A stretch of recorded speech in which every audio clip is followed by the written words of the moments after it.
In the unforgiving land where dust swallowed names and pride walked louder than mercy, kindness was often mistaken for weakness. And in a town like Dry Creek, where the measure of a man was how many bullets he carried or how hard he could stare, no one expected respect to be earned through something as simple and radical as compassion. So when a grizzled old rancher gave half his winter supplies to a starving native who collapsed near his barn, the town laughed, called him soft, called him crazy. Even his own hired hands shook their heads. But the rancher didn't flinch. He didn't speak much to begin with. And he sure as hell didn't explain himself to men who only saw the world through the barrel of a rifle. He took the native in, fed him, gave him his own bed, and let the rest of the town talk themselves hoarse. Because something in the man's eyes, sunken and hollow, reminded the rancher of what it meant to be left for dead. Maybe it was a memory. Maybe it was guilt. Or maybe, just maybe, it was the last flicker of humanity in a world that had grown too proud to kneel beside the broken. The next morning, the town woke to something no one could explain. 100 wild horses, stallions and mustangs, untamed and regal, stood silent outside the rancher's gate, like sentries guarding a man they had never met. No ropes, no riders, just hooves planted in reverence and eyes locked on the house. It was as if the land itself had answered an insult with honor, as if something ancient had watched what the townsmen did and chosen side. By noon, whispers had replaced laughter. The same men who mocked the old rancher now stood at the edge of the fence, hats in hand, unsure of what they were looking at. Some called it magic, others a miracle. But the rancher didn't say a word. He simply stood on his porch, next to the native, now standing strong, arms folded, his face unreadable. The two men said nothing, but the message was clear. Kindness, when given freely, returns in ways you don't always recognize, but never forget. And what followed in the days ahead would change the town forever. Because in a place where power had always worn a gun and rode on fear, a single act of mercy had summoned something greater, something wilder, something true. Stay with this story, because what happened next will make you question everything you thought you knew about respect, redemption, and the kind of legacy a man leaves behind in the dust of the West. The rancher's name was Silas Hart, a man molded by silence and sun, with hands so calloused they looked carved from stone. Folks in Dry Creek said he'd buried more than he'd ever spoken, a wife, a son, and a war no one asked about. He wasn't known for kindness, just for keeping to himself. But that morning, when he spotted the half-dead figure crumpled near the cattle trough, something in his gait changed. He didn't ask who the man was. He just stooped, lifted him, and carried him inside like it was the only thing that made sense in a world that no longer did. The native's name was not known then. He didn't speak for hours. Fevered, shaking, ribs pressing sharp against stretched skin, Silas boiled water, ground herbs from an old tin, and stayed by the cot through the night. He recalled the way his wife used to mix the same brew when their boy came down with croup. Memory has a way of sneaking in when you're tending wounds. And though Silas never said it aloud, caring for this stranger was the first time in years he felt like more than a ghost on his own land. By sunrise, the man opened his eyes, dark, clear, and watchful. He didn't smile, but he nodded once, deep and full, like a warrior acknowledging a quiet debt. Silas nodded back. No words, no handshakes, just the sound of a chair creaking and a fire crackling low. In that moment, something passed between them, something older than language. A treaty, perhaps, not forged in politics or blood, but in the sacred act of not letting someone die alone. The town, meanwhile, was buzzing. A few ranch hands quit, said they wouldn't work under a man who fed the enemy, said it was a disgrace to the memory of the men who died keeping this land ours. Silas said nothing, just paid them their due and watched them ride off. Dry Creek wasn't a place that forgave easily, not transgressions, and especially not compassion. Word spread fast, and by midday, 3 deputies rode out just to see if the rumors were true. They found Silas on the porch, whittling a piece of mesquite. The native sat beside him, dressed in a flannel shirt 2 sizes too big. No guns, no tension, just 2 men sharing a silence thicker than judgment. The sheriff tipped his hat, tried to ask polite questions, but Silas answered with nothing more than a stare. The lawman left confused, muttering about pride and lunacy. But behind those tired eyes, Silas Hart knew something they didn't. That sometimes, the most dangerous kind of man isn't the one who raises a rifle. It's the one who shows mercy when everyone else demands blood. That night, as dusk bled into the hills and coyotes sang low beneath the cottonwoods, the first horses arrived. One by one, without rider or tether, they approached the ranch's northern fence. Mustangs mostly, wild, lean, their coats glinting silver in the moonlight. They stood silent, heads high, forming a half-moon line as if waiting for instruction. Silas watched from the porch, pipe in hand, the smoke curling like questions into the sky. He didn't move.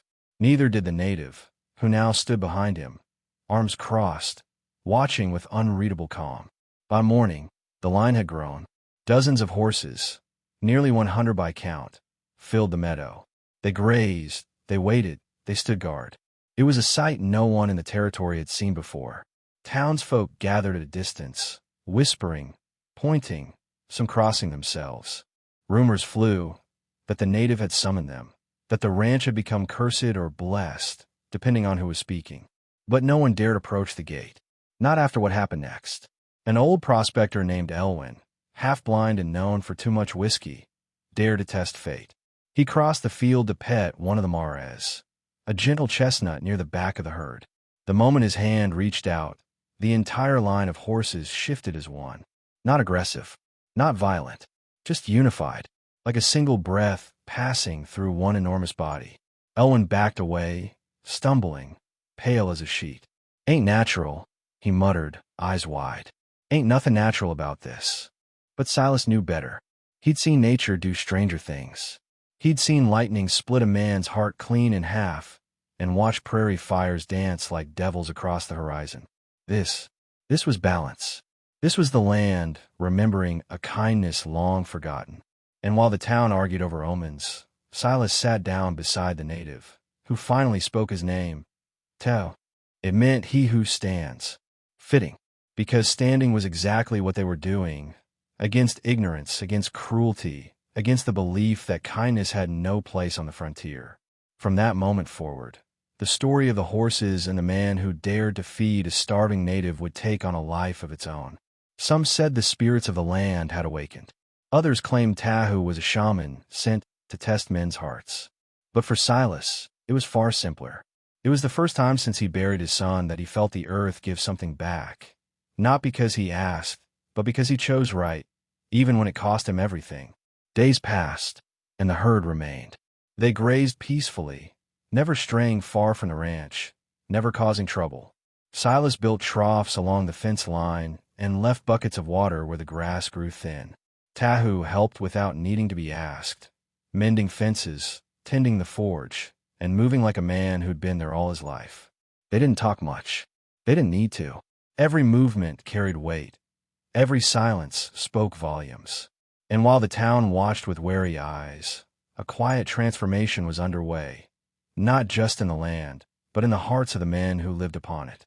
Some of the town's younger folk, boys raised on hard soil and harder fists, began riding out to the edge of the field, watching the horses from a distance. Curiosity had replaced suspicion. One boy, no older than 12, climbed the gate and stood there, still as stone. One of the stallions approached, massive, dark, and proud, and sniffed the boy's hand. Then it bowed its head, as if recognizing something deeper than blood. The boy didn't flinch. He smiled, then ran home, shouting of the horse that listened with its eyes. Word spread. Farmers from neighboring valleys came to see the phenomenon. Some offered money for the horses. Others came with guns, hoping to test the spirits behind the myth. None were welcomed past the gate. Tahu stood watch, silent as ever, but his presence alone was enough. Those who came with greed left empty-handed.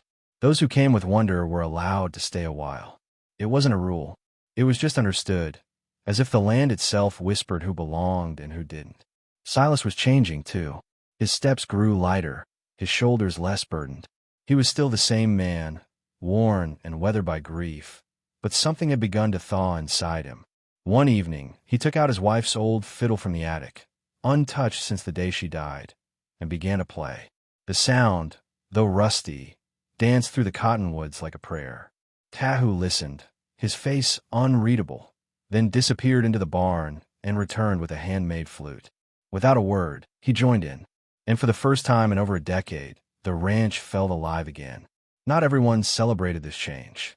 Pastor Reynolds, a stern man with eyes like nails, preached of divine punishment, said the horses were a sign of judgment, not blessing, claimed Silas had opened his gates to heathen magic. But the townspeople had grown quiet in their certainty. They had seen too much to be so sure anymore.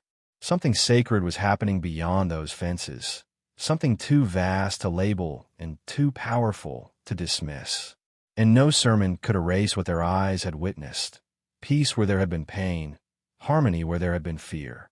One morning, as frost clung to the grass and breath turned to mist, a small group of riders approached the ranch.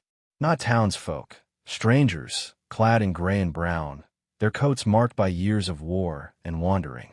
They bore weapons, rough eyes, and a posture that meant business. Silas stepped down from his porch slowly, rifle slung behind him, but untouched. Tahu emerged from the barn, calm as always, his hands open. The leader of the group, a wiry man with a scar across his neck, said they were tracking the native. Claimed Tahu was wanted for stealing cavalry horses and inciting rebellion. Silas said nothing at first. He looked to Tahu, whose face remained still. Then the old rancher stepped forward, placed himself between the stranger and his friend, and said something no one expected. "You'll take neither man nor horse from this land." The riders laughed. One reached for his pistol, but in that instant, the 100 horses stirred. Not a charge, not a stampede, just a ripple of tension, like a storm rolling beneath their hooves. Every man in that group froze. Even the scarred leader stepped back. The lead rider spat in the dirt, muttered about crazy old fools, and signaled his men to leave. As they rode off, tails between their legs, a new story began to root itself in Dry Creek soil. One of a man who stood firm not with force, but with truth. A man who found strength not in isolation, but in choosing who to stand beside. From that day forward, Tahu was no longer a mystery. He was kin, a brother in spirit, if not in blood. And Silas Hart was no longer just a ghost in a house full of echoes. The town's children started calling the horses the Watchers. Their presence had become part of daily life. They moved as one, vanishing into the hills during the day, then returning by nightfall, circling the ranch like guardians. Some said they were spirits of fallen warriors. Others swore they were drawn to Tahu's presence, as if answering a call no man could hear. But Silas believed something simpler. They came because someone finally chose mercy over fear. And that kind of choice echoes through the trees, through the mountains, and through the hearts of those brave enough to witness it. As the seasons turned, Dry Creek softened. The lines between us and them blurred.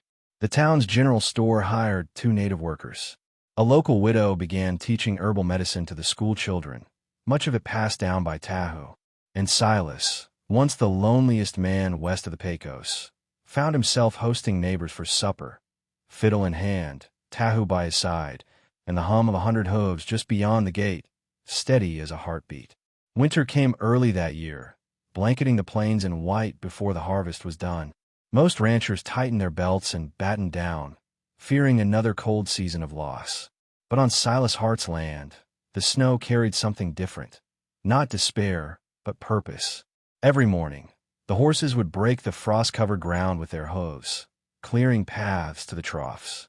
Tahu built windbreaks along the northern fence and taught the town boys how to insulate the chicken coops with straw and ash. The ranch became a place of learning, of gathering, of quiet resilience. One afternoon, a young mother arrived at the gate with 2 children bundled and wool too thin for the season. Her husband had died in a mining collapse. They hadn't eaten in 2 days. Silas didn't ask where she came from or what she believed. He opened the gate, gave her shelter in the loft. Tahu handed the boy a carved wooden horse. Simple, rough, but filled with care. The mother wept quietly over stew that night, whispering thanks no louder than the crackle of the hearth. And Silas, who had known so much grief, felt something stirred deep in his chest, a kind of healing that only comes when you offer what you've got left to someone with less. But not all faces that winter brought were kind. 3 ranchers from the southern hills, embittered men with hearts crusted over by hardship, came accusing Silas of harboring thieves and criminals. They said the horses were cursed, blamed them for spooking cattle and scattering herds. They demanded the gates be opened, the native turned in, and the land returned to white hands. Silas stood on his porch again, older now, but unbending. He didn't raise a rifle. He raised his voice. This land is mine, paid in blood and sweat. And I say kindness is king here. They left, not without threats, not without venom, but the horses watched them go in silence, their breath steaming like smoke in the cold. And once they were gone, Tahu walked over to Silas, placed a hand on his shoulder, and spoke just one word, brother. In that moment, no contracts were signed, no flags were waved, just 2 men, once strangers, now bonded not by war or wealth, but by the choice to see each other as human. In the weeks that followed, the town changed. Subtly at first, a schoolteacher began teaching native history. A blacksmith trained an orphan boy from a reservation. And come spring, when the ice melted and wildflowers burst through the thaw, something almost unthinkable happened. The town council invited Tahu to speak. He said little, but what he said was clear. You don't lose your land by sharing it. You lose it when you fear who walks beside you. And for the first time in memory, Dry Creek listened. With spring came new life. Foals were born in the fields. Children played along the fences without fear. The ranch, once a symbol of solitude, now stood as a beacon. Travelers passed through and spoke of the Valley of Peace, where 100 horses watched like sentinels, and a rancher shared his bread with the lost. Some scoffed, said it was legend, not fact. But those who made the journey knew the truth. Peace doesn't come from the absence of danger. It comes from choosing grace in the middle of it. Silas spent more time among the townfolk. His hat sat a little higher on his head, his back a bit straighter. He was no longer the old man with ghosts in his barn. He was the one who reminded them all that goodness doesn't shout, it acts. One quiet night, by lantern light, he carved a plaque and nailed it to the gate. All who hunger, enter. All who hate, pass on. Tahu smiled at that, said it was the finest sermon he'd ever heard. That summer, the harvest was the best in a decade. The land responded, as if it too had been waiting for wounds to close and hearts to soften. Silas walked among golden fields with Tahu at his side, both men silent, yet full. Not everything was perfect. There were still those who whispered, who judged, but the ground had shifted. The people were learning, slowly but surely, and the land, wild and patient, rewarded them for it. Late in the season, a storm rolled in, dark and full of thunder. Trees snapped like toothpicks. Roofs flew. The town braced for loss. But when the sun broke through the next morning, something extraordinary had happened. Not a single horse was gone. They had circled the ranch through the storm, forming a wall of muscle and grace. The barn stood untouched, the house unscathed, and every soul who witnessed it knew. This was not coincidence. This was loyalty, returned tenfold. Silas sat by the fire that evening, hands curled around a warm cup. Tahu was nearby, mending tack. Neither spoke, but both knew something unspoken. They had changed a town, and maybe even a corner of the world. Not by force, not by fame, but by feeding one man who was hungry, and not asking for anything in return. Because in the West, legends don't ride in with trumpets. They begin with a simple act of grace, and end with 100 horses standing at your gate. The following autumn brought something no one expected, a letter, carried on horseback by a dusty rider from 3 towns over, sealed in wax with the emblem of the territorial governor. It was addressed not to the sheriff, not to the pastor, but to Silas Hart. The message within was brief but powerful.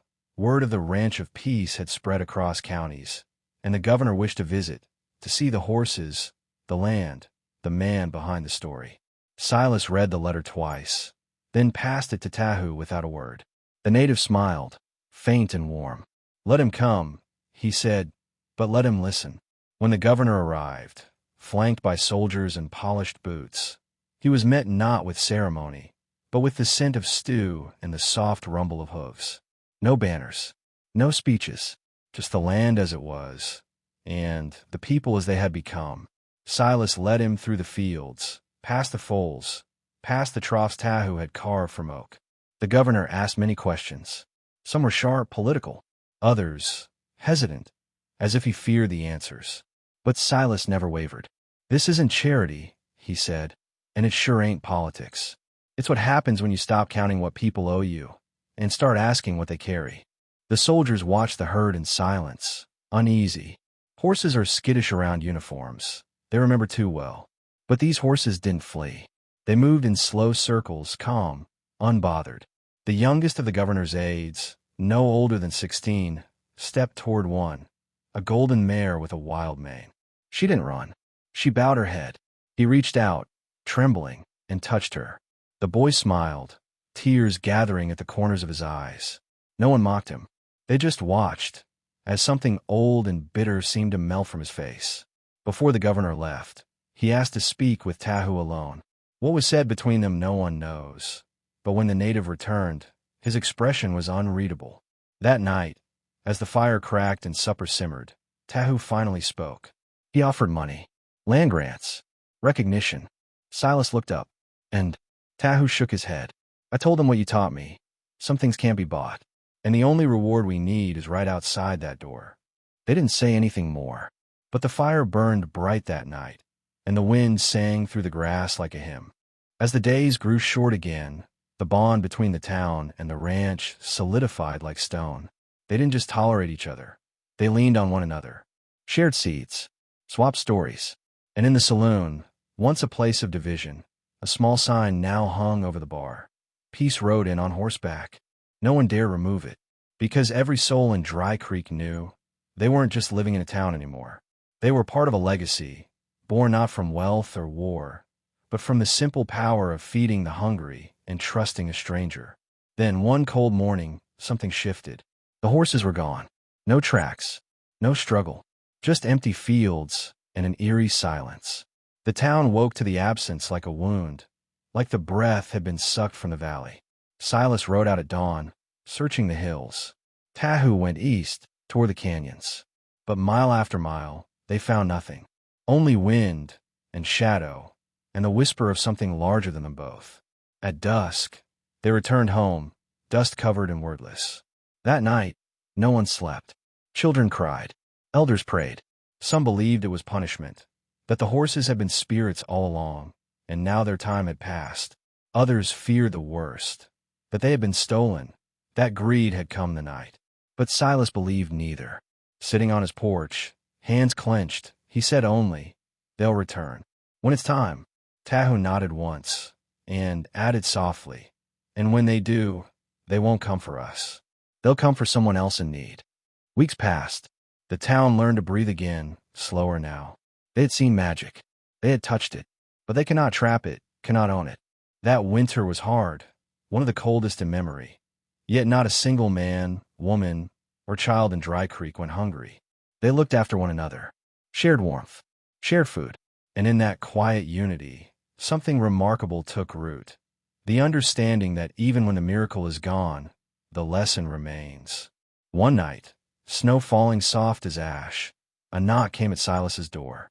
A stranger stood there, eyes sunken, boots torn, carrying a child in his arms and nothing else.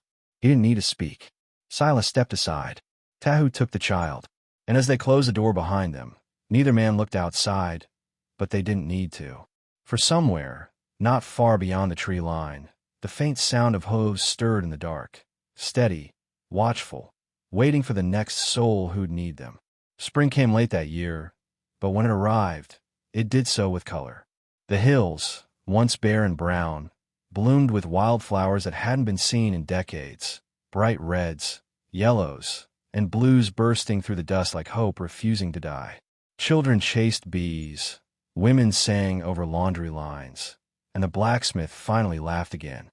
It was as if the land itself had exhaled, releasing everything it had held back through years of sorrow and silence.